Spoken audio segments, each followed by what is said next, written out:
Chapter 3, Mail Order Worms. It might have been a short walk to Dr. Wu's hospital had it not been for a bright red obstruction. "Stop right there."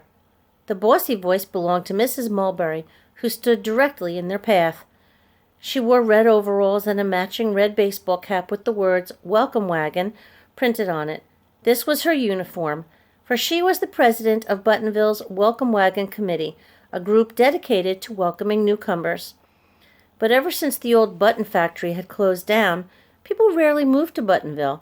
So Mrs. Mulberry found other things to do, like spying on everyone who already lived there. She was a professional busybody. "I suppose you two are on your way to Dr. Wu's worm hospital," she said. "We can't talk right now," Pearl said. What she really meant was, "We don't want to talk to you," but that would have been a rude thing to say. "We're in a hurry." "We don't want to be late," Ben added. Mrs. Mulberry was an expert at blocking people's paths. She stood, legs wide apart, in the center of the sidewalk, holding her arms like a traffic cop. A small red wagon was parked next to her. "Not so fast. I've got a few questions for you two." "Drat," Pearl groaned. "Fine, but please make it quick." Ben stood by Pearl's side. They'd dealt with Mrs. Mulberry before. Ever since Dr. Wu moved into the old button factory, Mrs. Mulberry had been trying to make an appointment to meet her. She was curious about Dr. Wu and desperate to snoop inside the hospital. So far, she hadn't been successful, and the apprentices were determined to keep it that way.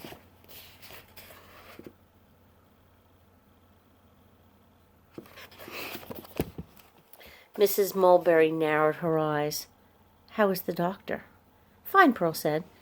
"If she's fine, how come nobody in town has ever seen her?" "My grandfather met her," Ben pointed out. "So did Pearl's mom." "Well, I haven't." Mrs. Mulberry folded her arms and scowled. "I'm mighty suspicious about this hospital of hers. I asked around. No one in Buttonville has a pet worm.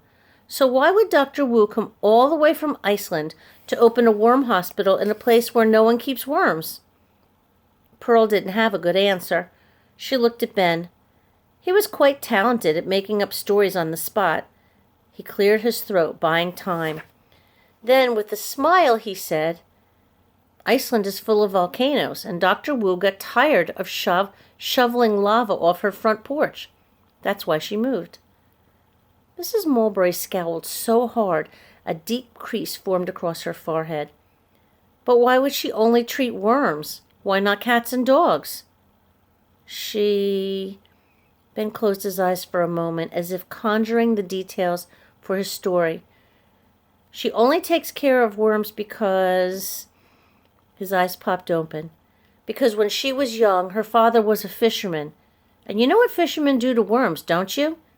They stab a hook right through them, then dangle them into the water. Dr. Wu thought this was unfair, so she decided to dedicate her life to undoing all the wrongs done to worms." "Wow," Pearl said, snickering. "That's a great story." Then she looked at Mrs. Mulberry and added in a serious tone, "And totally true." Mrs. Mulberry reached into her wagon and picked up a catalog for gardening supplies. "Well, Dr. Wu won't see me unless I have a worm, so I've ordered an entire box of red compost worms. It's coming, special order." Pearl started to fidget. On the one hand, she was worried about being late to the apprenticeship. On the other hand, Mrs. Mulberry had to be stopped. If she got into the hospital and saw the creatures that were hidden inside, the secret would be out, and Dr. Wu would have to leave Buttonville. How could Pearl stop this from happening? Dr. Wu only sees sick worms," Ben said. "Right," Pearl agreed. "Good point. Problem solved. Well, gotta go." "Hold on. There's bound to be one sick worm in the box." Mrs. Mulberry glanced around, then asked, "How can I tell if a worm is sick?" "Coughing," Ben said. "Sneezing, too," Pearl added, clenching her jaw so she wouldn't laugh. "Coughing? Sneezing? I knew that." Mrs. Mulberry dropped the catalog back into the wagon. "I expect to see both of you at Victoria's ceremony tonight. Membership in the Red Wagon Club is highly selective. This is an important moment for the Mulberry family. Don't be late." "Late?" Pearl cried. She grabbed Ben's wrist and stared at his fancy watch. "We gotta go."